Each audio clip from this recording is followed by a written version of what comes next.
What if the America you were taught about was never built by elections, wars, or presidents? What if the real foundation of the United States was shaped in silence, inside private rooms, hidden banks, and unsigned agreements? And what if the greatest war in American history was not fought with bullets, but with money? A war most Americans were never taught about. History's echo, where forgotten truths, buried power, and the shadows of the past still shape the world you live in today. In the early 1800s, America looked young, fragile, and hopeful. There were no skyscrapers, no global corporations, no Federal Reserve. Yet behind the image of a struggling republic, something far more powerful was quietly taking shape. An economic battlefield, one that would decide who truly controls America. This was not a war fought in Congress, not a war declared by presidents. This was a silent economic war, fought by elite families, private banks, and foreign money interests, long before the average American ever realized what was happening. When the American Revolution ended, the United States was free, but financially broken. The new nation owed millions to French financiers, Dutch banks, domestic lenders, war profiteers. America had independence, but no economic sovereignty. This vacuum created opportunity, and powerful men noticed. While most Americans focused on survival, farming, and rebuilding, a small group of financial minds were already thinking decades ahead. They understood one brutal truth: whoever controls credit controls the nation. At the center of this idea stood a controversial figure, Alexander Hamilton. Hamilton believed America needed a strong centralized financial system, modeled after the Bank of England. But this vision terrified others. Thomas Jefferson and James Madison warned, if private banks gained control over national debt, America would become a nation ruled not by voters, but by creditors. Jefferson famously wrote, "Banking establishments are more dangerous than standing armies." This was the first economic civil war in U.S. history. Not North versus South, but centralized financial power versus public control. And the battlefield was the first Bank of the United States. Founded in 1791, the first Bank of the United States was technically public. But in reality, majority private ownership, strong foreign investment, minimal public oversight.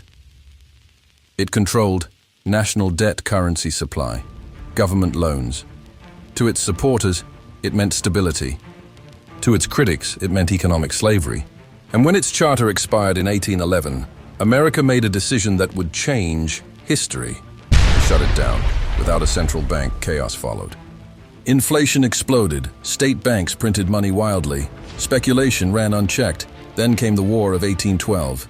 And suddenly, the US government realized something terrifying.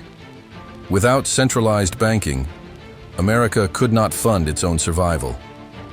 So the elites returned stronger, smarter, more discreet.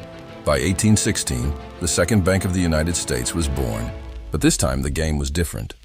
Private banking families, both American and European, began perfecting a system of invisible control. They didn't rule openly. They influenced interest rates, credit availability, political pressure. Presidents came and went. Banks remained. One man refused to submit. Andrew Jackson, America's 7th president, believed the bank was a weapon against ordinary Americans. He called it a monster, dangerous to the liberties of the people. Jackson vetoed the bank's renewal. He withdrew federal funds. He survived an assassination attempt, and in 1836 he destroyed the bank. Or so it seemed. Jackson won the battle. But the financial elite learned a lesson: never fight in the open again.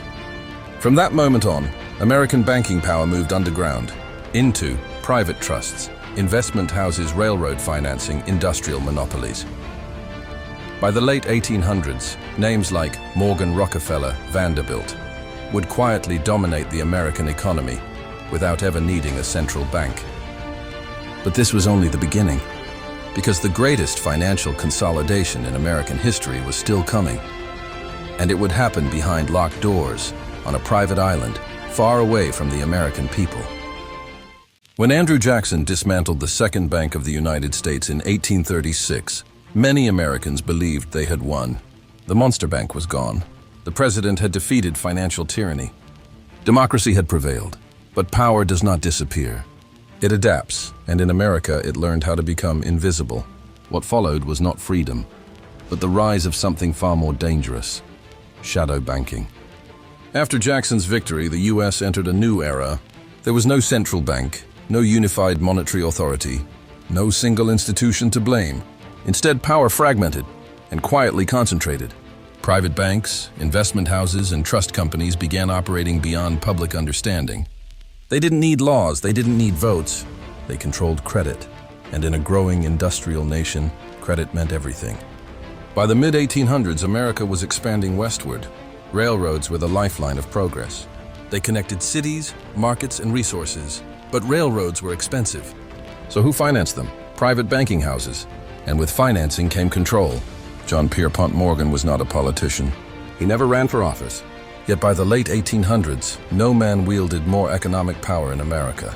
Morgan didn't build railroads. He owned their debt. He didn't create companies. He rescued them, then absorbed them. When railroads failed, Morgan reorganized them. When banks collapsed, Morgan stabilized them, on his terms. And slowly, quietly, he became the unofficial central bank of the United States. The American economy of the 19th century was unstable. Financial panics erupted again and again. 1837, 1857, 1873, 1893. Each crash followed the same pattern. Speculation. Credit expansion. Collapse. And each time, ordinary Americans lost jobs, homes, and savings. But powerful financiers, they bought assets cheap during the chaos. Economic crises became opportunities. The elites understood something crucial. A frightened population demands stability, and stability always comes with a price. During every crisis, bankers positioned themselves as the only solution, not through laws, not through force, but through necessity. By the late 1800s, America entered the Gilded Age, an era of unimaginable wealth and staggering inequality. Oil, steel, railroads, banking. Entire industries were consolidated into the hands of a few. John D. Rockefeller's Standard Oil controlled nearly 90% of U.S. oil production. Andrew Carnegie dominated steel. And behind them, financiers who provided the capital and quietly dictated the rules. These men did not need political office. They influenced interest rates, market access, corporate survival. Politicians depended on them. Governments borrowed from them. Public policy increasingly aligned with financial interests. America was becoming something new. A democracy in appearance, but an oligarchy in economics.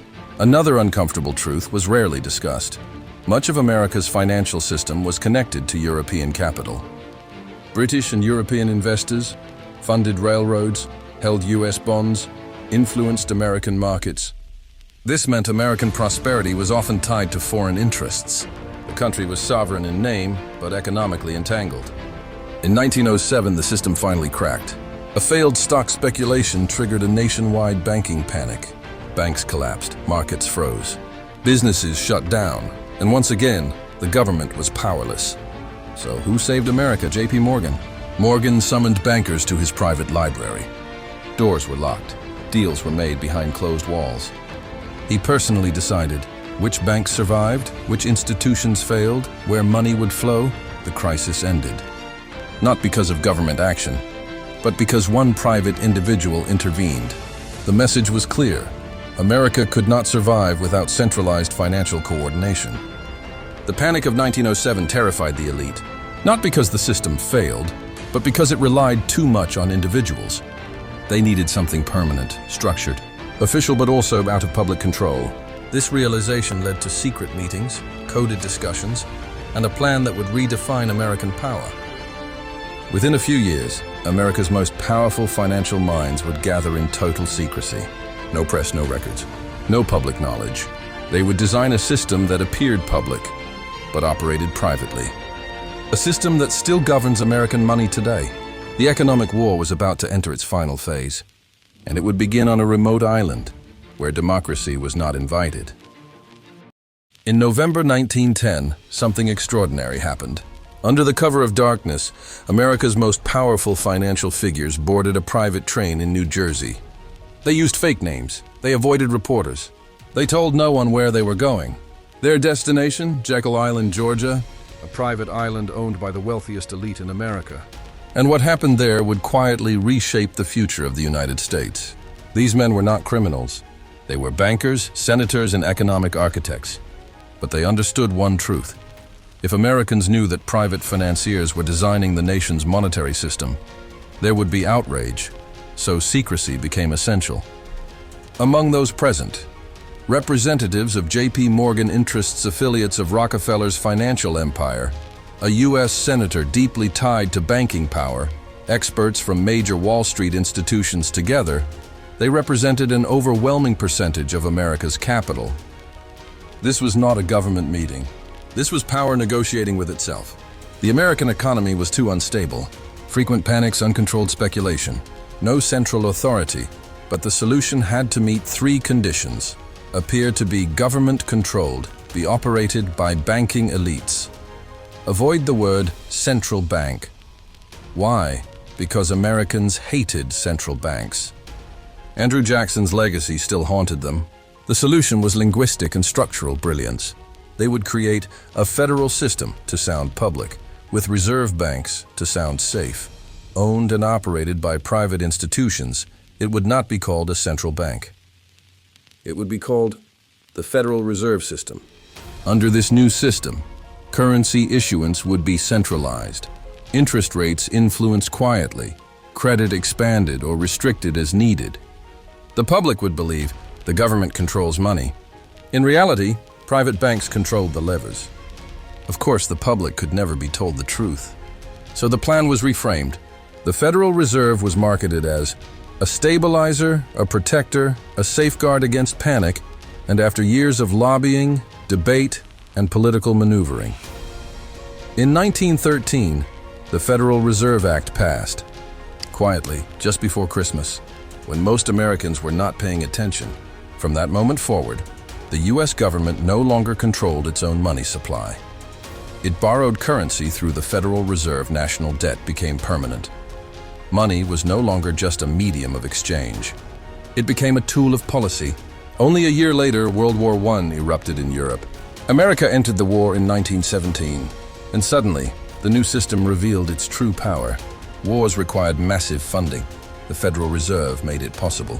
Money could now be created through debt on an unprecedented scale. America emerged from World War I. Wealthier, more powerful, financially dominant European nations owed billions. The US dollar began its rise as a global force. But this power came at a cost. Permanent debt, permanent interest. Permanent dependence. Once established, the system became untouchable. Politicians depended on it. Markets relied on it. Wars required it. Even presidents who opposed banking power found themselves trapped, because removing the system would collapse everything. To the average American, elections still mattered, Congress still debated, presidents still governed, but behind the scenes, the real power lived elsewhere. In interest rates, in credit flows, in financial institutions too big to fail. Schools taught civics, constitution, democracy, but they rarely taught how money is created, who benefits from debt, why crises repeat, because understanding money means understanding power. And power prefers silence. By the early 20th century, America had won global dominance, but it had lost something else: true economic independence. And the consequences of that trade would define the next century. By the late 1920s, America looked unstoppable. Stock markets were soaring, credit was cheap, optimism filled the air. Banks encouraged ordinary Americans to invest, often using borrowed money. Everyone believed the system was working, but beneath the surface, the same forces that had caused every previous collapse were quietly building pressure once again. And in October 1929, the illusion shattered. When the stock market crashed, millions of Americans lost everything. Jobs vanished, savings evaporated. Entire families were pushed into poverty. To the public, it felt sudden. But historians later uncovered something disturbing. The collapse was not purely accidental. It was the result of excessive credit expansion, unchecked speculation, a tightly controlled money supply. When credit dried up, the economy suffocated. Here's the uncomfortable question. Who controlled credit at that time? Not Congress. Not the president, the Federal Reserve. And instead of flooding the economy with liquidity, the money supply contracted. Banks failed by the thousands. People were locked out of their own savings. The system did not collapse, it tightened. As desperation spread, fear reshaped public opinion. Americans who once distrusted central banking now demanded intervention. They didn't ask who caused the collapse. They asked only one thing: who can fix this? And the answer was ready. The Great Depression gave birth to sweeping reforms. New agencies, new regulations, new financial authority. Each reform promised protection. Each reform centralized more control. The Federal Reserve emerged stronger than ever. Crises were no longer failures of the system. They became justifications. In 1933, something unprecedented happened. The US government ordered Americans to surrender their gold. Private ownership of monetary gold was criminalized. Why? Because gold represented independence. As long as citizens held real money, the system had limits. By removing gold from public hands, those limits disappeared. Money became entirely abstract, trust-based, debt-based, controlled. For the first time in history, citizens could not own real money.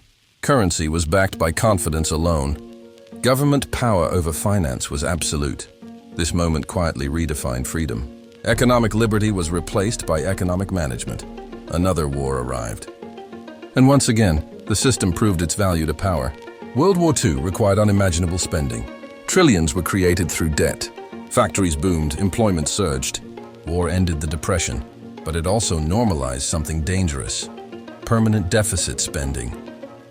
After the war, the United States stood alone at the top. Europe was destroyed. America held the gold. The dollar became the world's reserve currency. Global trade now depended on US money. America didn't just lead the world, it financed it. The promise was simple: dollars could be exchanged for gold. As long as that promise held, trust remained. But wars continued, spending expanded. Debt grew, and by the late 1960s, the math no longer worked. In August 1971, President Richard Nixon made a historic decision. He ended the gold standard forever. The dollar was no longer backed by anything tangible. From that moment on, money was created purely by policy. Debt had no ceiling. Inflation became permanent. This decision completed a transformation that began over a century earlier. Without gold, there was no natural limit. The financial system could expand endlessly. Booms, busts, bailouts. Each crisis strengthened central authority. Each collapse justified intervention. The economic war was no longer hidden, it was normalized. No referendum, no national vote. The most important economic decisions in US history were made without public consent. And yet, the system endured, because by now there was no alternative. The question was no longer how the system was built. The question became far more unsettling. Can it ever be undone? Or was this the final victory of the silent economic war? By the 21st century, America was no longer fighting wars for territory. It was fighting wars for stability, markets, confidence. The battlefield was no longer physical. It was financial. Interest rates replaced weapons. Sanctions replaced armies. Debt replaced conquest. The silent economic war had gone global. Modern America runs on credit. Government debt, corporate debt, household debt. Trillions of dollars move daily. Most of it created digitally. Not printed, not earned. Created, this system rewards speed, leverage, and scale. And those closest to money creation benefit first. In 2008, the system faced another collapse. Banks made reckless bets. Housing markets imploded. Millions lost homes and jobs. But this time, something different happened. The institutions responsible were rescued, not punished. Not dismantled, saved. Why? Because the system could not survive without them. Every major financial crisis follows the same script. Credit expands, risk accumulates, collapse occurs, central authority intervenes, power becomes more concentrated. Each cycle claims to fix the previous one. But each cycle strengthens the same structure. The average American works harder to keep up. Wages struggle to match inflation. Savings lose purchasing power. Assets become harder to own. Meanwhile, financial institutions grow larger. Markets recover faster than people. Debt becomes permanent. The war does not destroy nations. It reshapes societies. Because the dollar dominates global trade, America's monetary policy affects the entire world. A decision made in Washington can raise prices in Asia or crash markets in Europe. This is power no empire ever possessed. But it is also fragile, because it depends on trust, and trust is finite. Future historians may not ask, who won the wars? They may ask, who controlled the money? Because money determines What gets built? What gets destroyed? Who survives crises? Empires rise and fall not by force alone, but by finance. The secret economic war was never about banks versus people. It was about control versus participation. A system built, quietly, gradually, intelligently, not to enslave, but to manage. And management, when unchecked, becomes domination.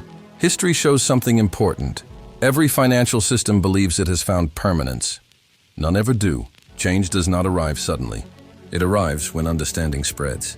When people ask better questions, when silence breaks. The greatest wars in history are rarely announced. They do not begin with explosions, but with agreements.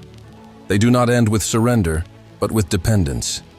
The world you live in was shaped by decisions made in shadows. And the echoes of those decisions still define your future. This is history's echo.